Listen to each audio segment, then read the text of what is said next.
नमस्कार section news centre पर आप सभी का स्वागत है। जमीयत उलेमाए हिंद के प्रमुख मौलाना अरशद मदनी ने दावा किया है कि ओम और अल्लाह एक ही हैं, जिसकी पूजा मनु और पैगंबर किया करते थे। उनके इस बयान पर बवाल मच गया है। सौहार्द बढ़ाने के लिए रविवार को आयोजित कार्यक्रम में मदनी ने जब यह टिप्पणी की थी, उसी समय एक प्रमुख जैन मुनि ने आपत्ति जताई और कुछ अन्य धर्म गुरुओं के साथ मंच से उतरकर चले गए थे। अब कई साधु संतों ने मदनी से माफी की मांग की है। उधर मदनी ने कहा है कि मेरी बात को गलत समझा गया। आइए देखते हैं मदनी ने पहले क्या कहा था। जब कोई नहीं था तो सवाल पैदा होता है कि मनु पूजते किसको थे। कोई कहता है कि शिव को पूजते थे, लेकिन उनके पास इल्म नहीं है।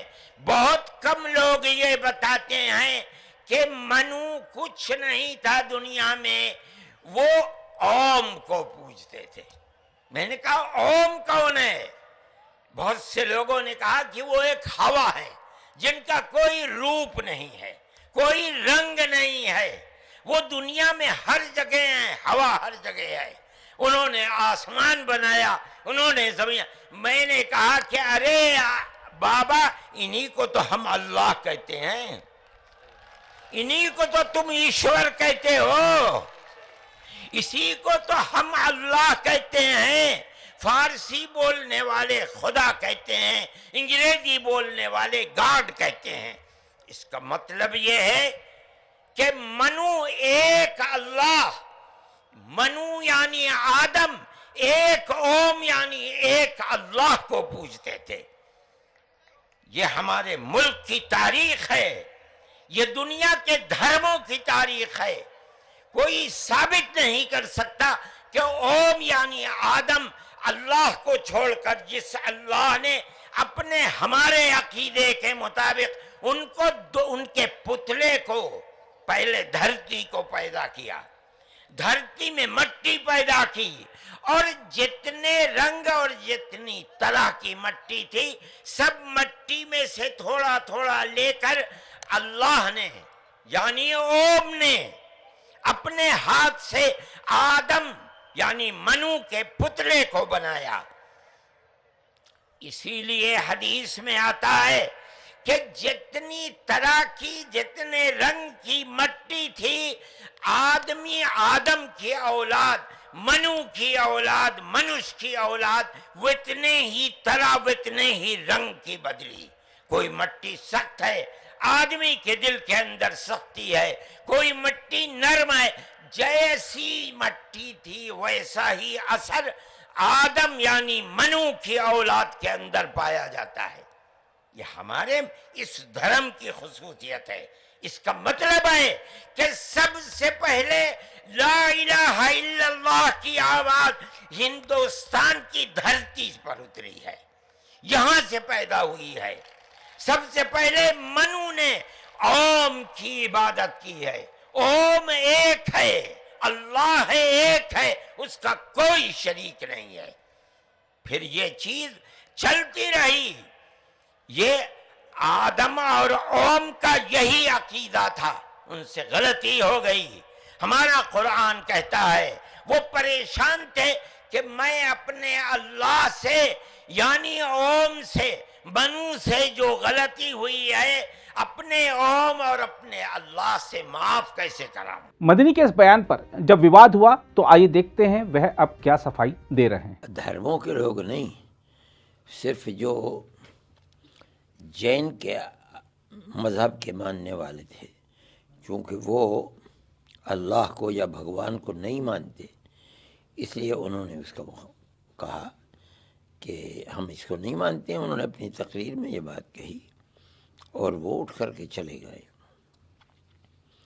लेकिन हम ये समझते हैं कि वहाँ तो सब लोग मौजूद थे। हमारा कुछ मज़हब है, उनका कुछ मज़हब था, सिख तबका भी मौजूद था, ईसाई भी मौजूद थे, हिंदू भी मौजूद थे। सब जानते हैं कि हमारे मज़हब के अंदर बड़ा अंतर और फ़र्क है, इसके बावजूद वहाँ थे। मेरा ख़्याल यह है कि उनको बैठना चाहिए था हमारे साथ। हमने एक बात अपने मज़हब की कही, कोई और तो नहीं उठा, ईसाई नहीं उठे, धर्म गुरु बैठे हुए थे हिंदू मज़हब के, वो नहीं उठे। हम ये जानते हैं कि उनका मज़हब और है, हमारा मज़हब और है। हमने उनको बुलाया था, मतलब ये था कि जो हमारे इस नज़रिए के अंदर कि भाईचारगी और दूरी को ख़त्म होना चाहिए, जो भी उसके अंदर शरीक है उसको हमारे इस प्रोग्राम के अंदर आना चाहिए। हमने उसको दावत दी थी। उन्हें अगर हमारा मज़हब पसंद नहीं था तो भी उन्हें बैठ कर के सुनना चाहिए था, लेकिन अगर वो चले गए तो हमें इसका अफसोस हुआ कि हमारी ज़बान से कोई ऐसी बात निकली कि जो उनके लिए तकलीफ़ का बाइस हुई। लेकिन हमारा मज़हब तो यही है कि हम तो अल्लाह को मानते हैं और हम इस बुनियाद पर कि ओम और अल्लाह एक ही हैं, जो बात हम तक पहुंची, जो हमने पढ़ी, जो हमने सुनी, इसलिए हमें इस बात की खुशी है कि ये लोग ओम कहते हैं, हम उसे अल्लाह कहते हैं। ये हम में और उनमें क़ुर्बत का और मज़बूत एक वास्ता है जो हमने पेश किया है और लोगों की समझ में ये बात आई है इंशाअल्लाह। सबसे पहला आदमी आदम, या वो कहते हैं मनु, उनकी औलाद को मनुष्य कहते हैं या आदमी कहते हैं। ये सवाल पैदा होता है कि वो किसकी इबादत करते थे। हमारा मानना, हमारा अकीदा, हमारे कुरान का कहना ये है और अक्ल भी ये कहती है कि उस वक्त कोई और चीज़ नहीं थी, वो सिर्फ़ एक अल्लाह को मानते थे। ओम अल्लाह को कहते हैं। तो हम तो अपनी चौखट के ऊपर बैठे हुए हैं। लोग जो हमको ये कहते हैं कि इन्हें घर वापसी कराओ, हमने यही बात कही कि हम तो अपने घर पर बैठे हैं, वापस कहाँ होंगे। या लोग ये कहते हैं, हमने कहा था कि अपने पूर्वजों की तरफ चले जाएं। हमारा पूर्वज तो सबसे पहला आदमी जो दुनिया में जन्नत से उतारा गया है वो हमारा पूर्वज है और वो हिंदुस्तान के ही के अंदर उतरा था। हमारा जो अक़ीदा है कि वो हिंदुस्तान की सरज़मीन पर उतरे थे। तो हम तो अपने पूर्वज को मानने वाले हैं। हम तो, वो कहते हैं कि पूर्वज की तरफ लौट जाएं, तो हम तो अपने पूर्वज की तरफ लौटे हुए हैं। मैंने ये बात इसीलिए कही थी कि मुसलमान को इससे परेशान नहीं होना चाहिए। जो कहा जा रहा है हम उसी के ऊपर मुकम्मल, जो वो हमें मशवरा दे रहे हैं, हम उसके ऊपर मुकम्मल अपनी जगह के ऊपर खड़े हुए हैं। आइए आपको दिखाते हैं साधु संतों की मदनी के बयान पर क्या प्रतिक्रिया सामने आई है। देखिए, मदनी ने ये जो कहा है कि अल्लाह और ओम एक ही थे और आदम और मनु एक ही थे, मैं कहना चाहूँगा कि वो मनु से आदम की तुलना करें, वो उनका अपना सब्जेक्ट हो सकता है, करें, लेकिन हम ये बताना चाहेंगे कि हमारे यहाँ मनु से पहले ब्रह्मा जी हुए, ब्रह्मा जी से पहले विष्णु हुए। भगवान विष्णु की नाभि से एक कमल उत्पन्न हुआ और उस कमल की नाल से ब्रह्मा जी उत्पन्न होते हैं।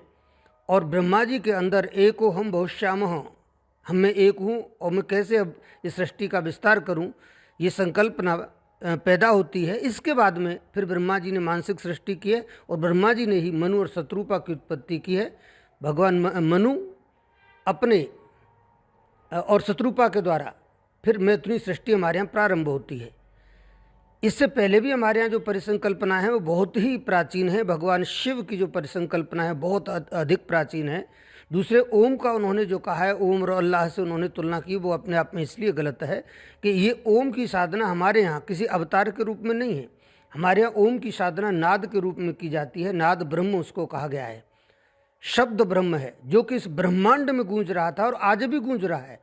सृष्टि के पहले भी था, सृष्टि के बाद में भी है, रहेगा और आज भी है। ओम तो इस सृष्टि में गूंज रहा है, एक ध्वनि है, एक नाद है और वह सनातन है। इसलिए हमारे धर्म का नाम पड़ा सनातन।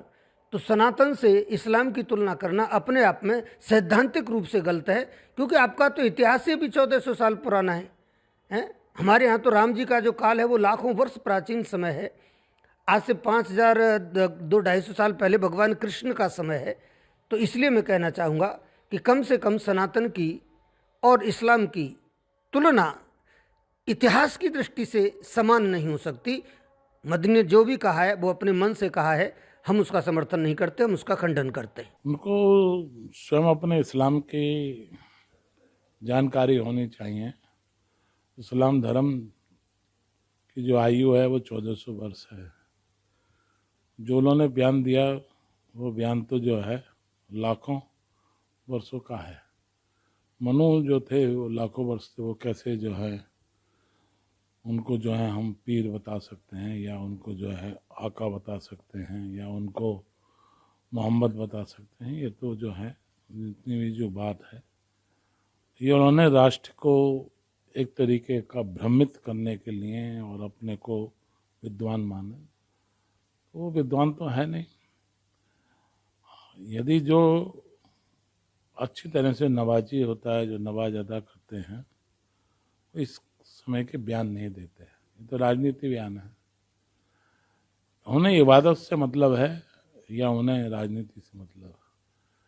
इबादत एक अलग शब्द है, उपासना अलग शब्द है। उपासना कोई राजनीति या इबादत कोई राजनीति वो नहीं है। तो ये जो बयान है इसका हम घोर निंदा करते हैं और उनको ये बचकाना हरकत है। उन्होंने ये जो बयान दिया, ये राष्ट्र का एक तरीके से जो हमारी सभ्यता है भारतवर्ष की, हम हिंदुस्तान वाले लोग नहीं हैं।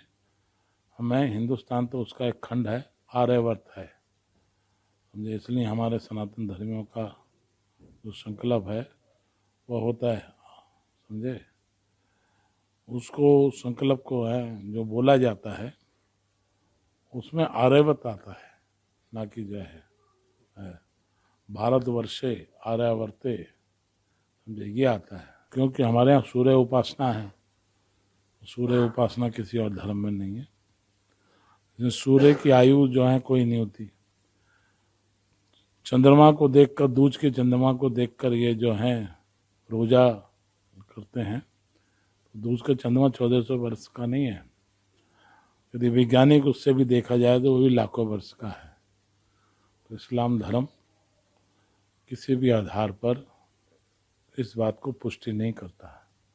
और ये उन्होंने राष्ट्र में एक बहुत निंदक काम किया है, उसकी घोर निंदा करता है। सर्वधर्म सम्मेलन होता है ना, तो व्यक्ति को यद्यपि शुद्धम लोक विरुद्धम, यद्यपि शुद्ध होता है लेकिन लोगों के मन में विरुद्ध बात होती है। तो वहाँ लोगों को समझ सोच के बोलना चाहिए। किसी भी संप्रदाय के प्रति या किसी भी आस्था के प्रति अगर हम चोट पहुँचाते हैं तो ऐसी स्थिति में अनेक दूसरे संप्रदाय हैं वो उखड़ जाते हैं। और जिस तरह का ये सर्वधर्म सम्मेलन दिल्ली में बुलाया गया था और मदनी जी का बयान था, तो उसमें बाकी जो धर्माचार्य थे उनको ये बात बहुत बुरी लगी और बुरी लगने के कारण वो उठ के चले गए। तो ऐसे सर्वधर्म सम्मेलन में इस तरह की मदनी जी को भाषा बोलने का प्रयोग, इस तरह के शब्दों का प्रयोग करने का कोई औचित्य नहीं है। उससे समाज जुड़ता नहीं है बल्कि टूटता है। तो ऐसे में अगर मान लो लोगों को बुरा लगा है तो मदनी जी को चाहिए कि वो अपना सार्वजनिक रूप से माफ़ी मांगे कि जो मुझसे निकल गया भाई, वो आइंदा मैं इस तरह का शब्दों का प्रयोग नहीं करूँगा। अगर आप भी लेना चाहते हैं देश दुनिया की तमाम जानकारी तो आज ही सब्सक्राइब करें हमारे चैनल को। साथ ही नीचे दिए बेल आइकन को जरूर दबाएं ताकि हर अपडेट आप तक पहुंच सके।